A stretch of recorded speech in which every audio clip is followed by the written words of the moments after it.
Diop, l'artiste a sublimé les planches et le petit écran tout au long de sa carrière.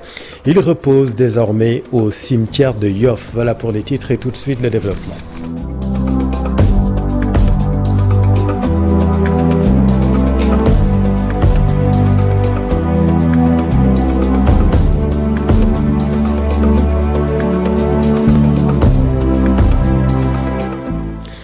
La justice doit être rendue avec célérité. Ousmane Sonko demande à nouveau aux magistrats d'accélérer la cadence.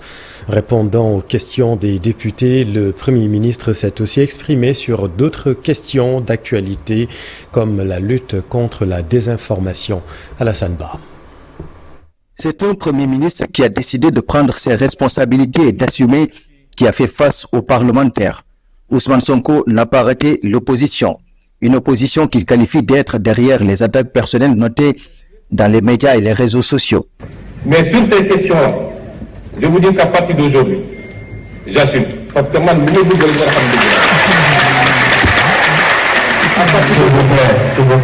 parce que ce pays, d'une côté, c'est un opposant, il n'est que c'est que il y a 5 milliards, il fait un loyer pour nous, ils prendront le courage pour sortir. Et on les attend. S'agissant du fonctionnement de la justice, le Premier ministre rejoint le chef de l'État dans sa logique. La justice doit être rendue avec célérité.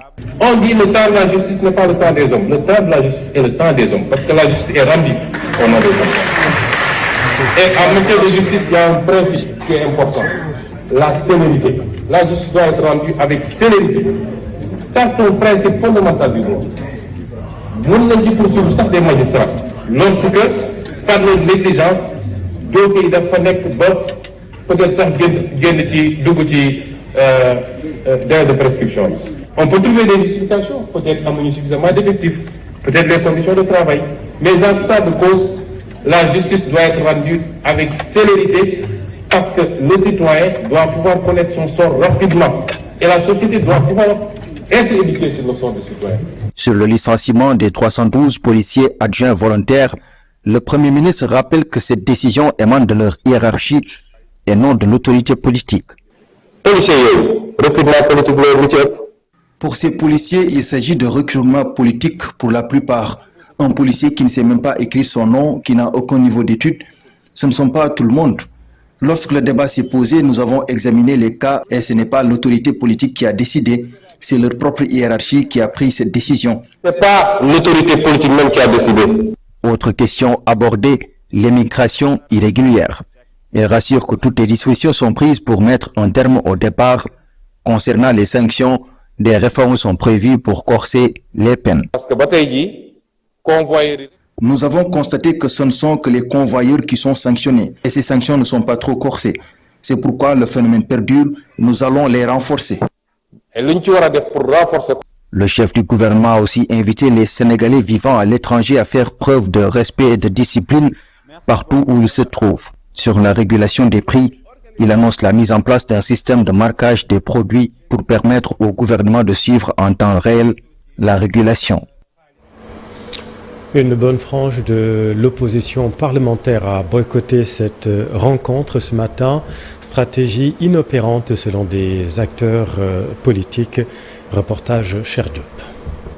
L'exercice s'est déroulé sans l'opposition parlementaire dans sa majorité qui a opté pour le boycott. Une manière de dénoncer les dysfonctionnements à l'Assemblée nationale, une arme politique et démocratique pour marquer un désaccord. Manifester leur mécontentement, pour manifester leur frustration. Même si, personnellement, je suis contre le boycott, je pense que les représentants du peuple doivent être dans l'hémicycle pour pouvoir échanger avec le gouvernement sur des questions d'intérêt général, sur des préoccupations des Sénégalais.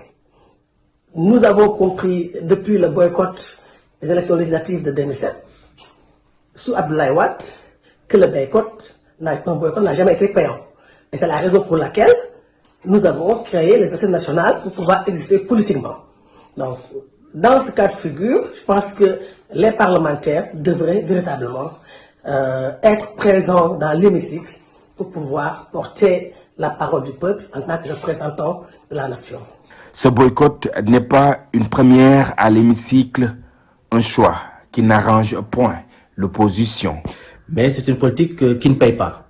Donc je pense que le mieux, en tout cas en ce qui me concerne, les députés devaient aller justement à l'Assemblée nationale, accueillir le Premier ministre et surtout profiter de l'occasion donc pour manifester leur doléance, pour dire effectivement ce qu'ils pensent, mais surtout pour s'adresser effectivement aux Sénégalais qui les ont élus.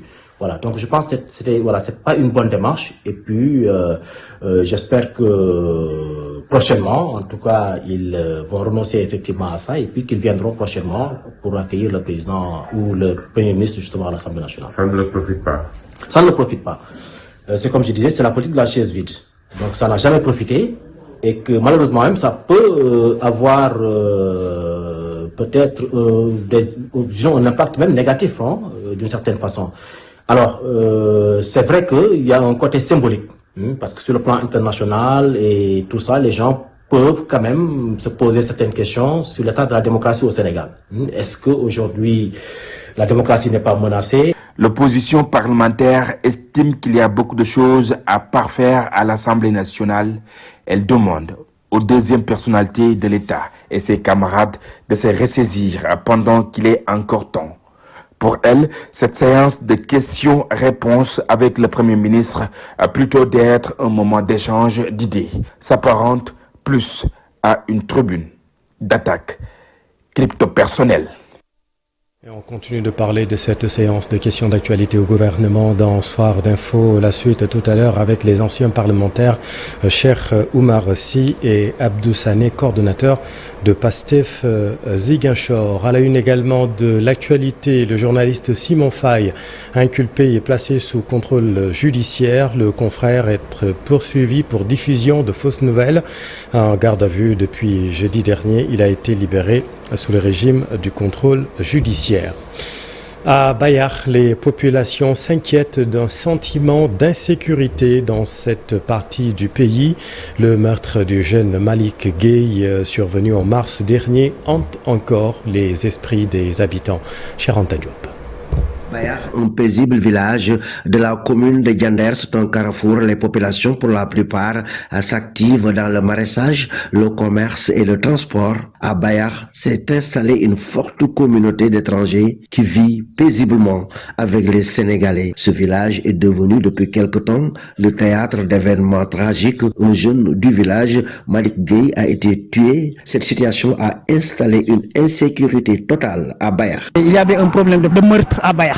Suite aux récents événements survenus dans un quartier de Bayar fréquenté par des prostituées souvent étrangères. Ces incidents ne reflètent pas le quotidien calme et hospitalier de Bayar. Selon Ndiaganyaï, l'insécurité serait liée à la présence d'un réseau de prostituées venues du Nigeria. Nous lançons un vibrant appel aux autorités à réguler cette activité en veillant à ce qu'elles respectent la loi.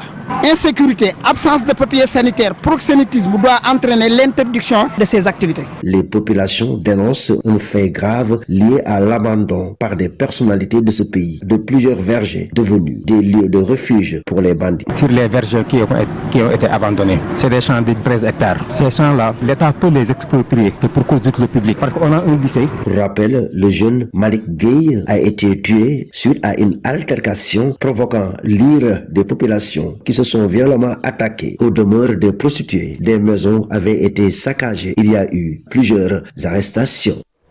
Merci Charanta. Toute autre chose, réduction des compétences des collectivités territoriales en matière foncière. La commune de Malicounda est contre.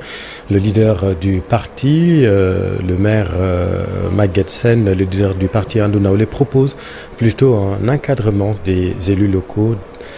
Voyons tout cela avec Ndaïmati Dieng.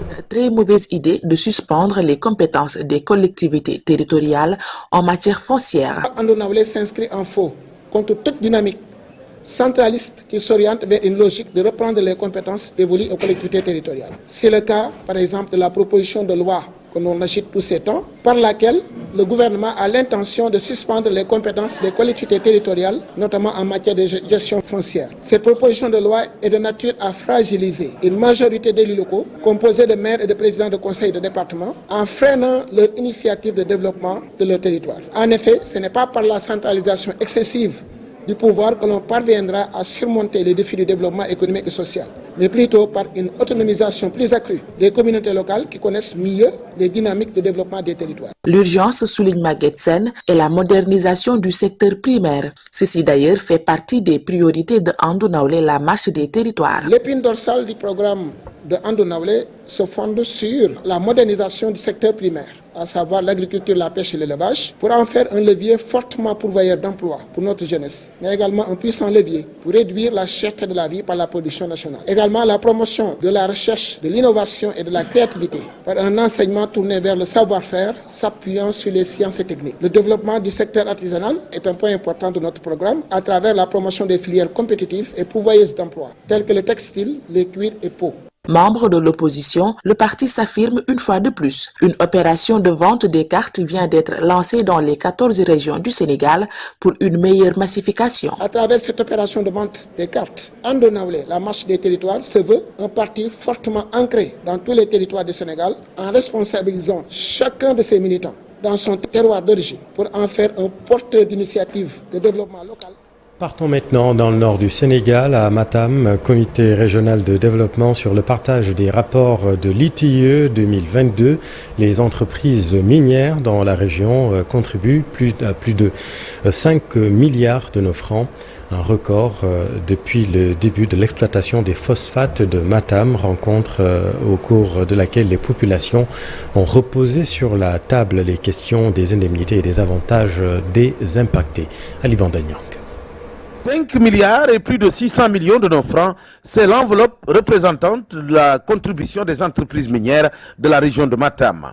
Malgré les difficultés de la société en charge de l'exploitation des phosphates de Matam, la SOMIVA, dont les activités d'extraction sont bloquées depuis plusieurs mois, l'État a réussi la prouesse de recouvrer cette manne financière. La région de Matam, particulièrement, a contribué à hauteur de 5 milliards 664 millions de francs CFA contre 1 milliard 946 millions de francs CFA l'année 2022. Donc ce qui prouve un bond en avant énorme parce que entre une année, au moins 4 milliards s'est ajouté par rapport à l'enveloppe qui a été faite en termes de contribution. Donc pour nous, d'année en année, cela prouve que le secteur minier, c'est un secteur qui contribue davantage véritablement à augmenter le PIB, mais également à augmenter les ressources de l'État. Donc pour nous, c'est important pour matérialiser surtout la vision Sénégal 2050, de voir comment est-ce qu'il faut transformer ces espoirs ou bien ces ressources-là en moteur de croissance économique comme le veulent les nouvelles autorités. Cette rencontre consacrée au partage des différents rapports de l'ITIE 2022-2024 a été l'occasion saisie par les populations de la zone minière de tirer sur les entreprises qui exploitent les phosphates de Matam. Oui, les débats ont prouvé que la mine fait quelque chose, mais les communautés ne sont pas satisfaites. Donc c'est pourquoi il est important de mieux réorganiser véritablement l'intervention de la mine, mais également mieux réorganiser la question de la RSE, mieux réorganiser et accompagner les opérateurs économiques pour que au moins la question du contenu local soit une véritable réalité. Considérée comme étant la première ressource minière de la région, l'exploitation des phosphates tarde toujours à accéder à sa vitesse de croisière. Et conformément aux annonces du Premier ministre, les populations de Matam attendent toujours le lancement des volets transformation et industrialisation de cette richesse souterraine de la région. Dans l'actualité également, la disparition de l'artiste Moustapha Diop, inhumé aujourd'hui au cimetière de Yoff. Le monde culturel orphelin de Moustapha Diop, l'artiste, vous le savez, a sublimé les planches et le petit écran tout au long de sa carrière. Il repose désormais au cimetière de Yoff et il nous a quittés ce dimanche. Voyons tout cela avec Dissa Prera Diafaraba. Amis, voisins et collègues sont venus nombreux ce matin participer à la prière mortuaire de l'artiste Moustapha Diop et ils n'ont pas manqué de lui rendre un dernier hommage. Parce que Moustapha, li ñu xam ci moom buñ ko bëggoon wax fii tey yaakaar naa ne mën ngeen fanaan ak ñun fii. Moustapha était un homme bien, un homme sociable et il aimait beaucoup nous faire rire. bu ñu toog ñun ñii ñëpp bu toogee rek nit ñëpp ay reetaan ku baax a baax. Tafa suñu ndiyaay la Tafa suñu ndiyaay la suñu papa. Moustapha, c'était notre père, c'était aussi notre oncle. J'ai jamais vu un homme aussi poli, aussi discipliné, même avec les plus jeunes. Moustapha, c'était la sagesse. Aujourd'hui, c'est une perte pour Dakar, une perte pour la Médina et même une perte pour le monde du théâtre. Il était un modèle et une référence pour nous tous. L'homme était connu dans le monde du théâtre et du cinéma, mais Moustapha, c'était aussi un grand sportif. Grand bu généreux ci ay compétences. Moustapha était un homme généreux sur ses compétences. Il était connu dans le théâtre, mais il fut d'abord un grand sportif. Il était un grand gardien de but. Il a joué pour le Foyer et plus tard pour le Jaraaf de Dakar. Le gardien de but du Jaraaf et du Foyer. Moustapha c'est notre grand frère la. Ñu bari nak ñu ko xamé ci théâtre mais sportif là. Moustapha était notre grand frère.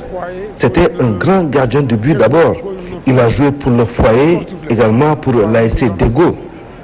C'était un sportif avant d'être un artiste. Il était un homme bon et toujours respectueux.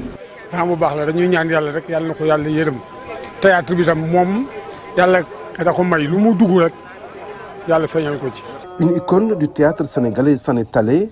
Avec ce décès, le monde culturel perd ainsi l'une des figures les plus emblématiques qui repose désormais au cimetière musulman de Yoff. Dit ça, Moustapha Diop, qui s'est illustré notamment dans Guelwaar et dans bien d'autres productions légendaires de la troupe d'Arey et Coach. Nos condoléances les plus émues à toute sa famille, particulièrement à Bachir, notre cher collègue à GFM. Et puis un mot de sport, l'équipe nationale de football des moins de 20 ans va rencontrer la Centrafrique, la République démocratique du Congo et le Ghana en phase de poule de la CAN U20 du 27 avril au 18 mai prochain en Égypte. Des adversaires qui ne sont pas encore une préoccupation majeure pour le Sénégal selon le sélectionneur Serigne Saliou Dia que voici. Donc, quel que soit l'adversaire, je pense on jouera. Parce que ce qui est important pour le moment, c'est nous. Qu'est-ce qu'on a à faire, comment on le fait, comment on s'adapte, comment on se comporte. C'est ça qu'on a besoin de voir. Et l'adversaire, je pense, ça importe peu. Parce que je pense que c'est des adversaires qu'on ne connaît pas, on va les découvrir en compétition. Donc, il faut qu'on soit sûr de nous, voilà, qu'on ait une sécurité pour nous, pour ce qu'on fait. C'est ça qui va faire, encore une fois, qu'on pourra aller s'imposer. Maintenant, ce sera à nous, encore une fois, de travailler sur la possession, sur la maîtrise, sur cette capacité à changer de rythme, sur cette capacité à plonger dans le dos. Je pense qu'on connaît les chantiers et c'est de l'objectif un peu de ces matchs. C'est la fin de cette édition. Merci infiniment de l'avoir suivi. Je vous retrouve dans un tout petit instant pour Soir d'Info. La suite, à tout de suite.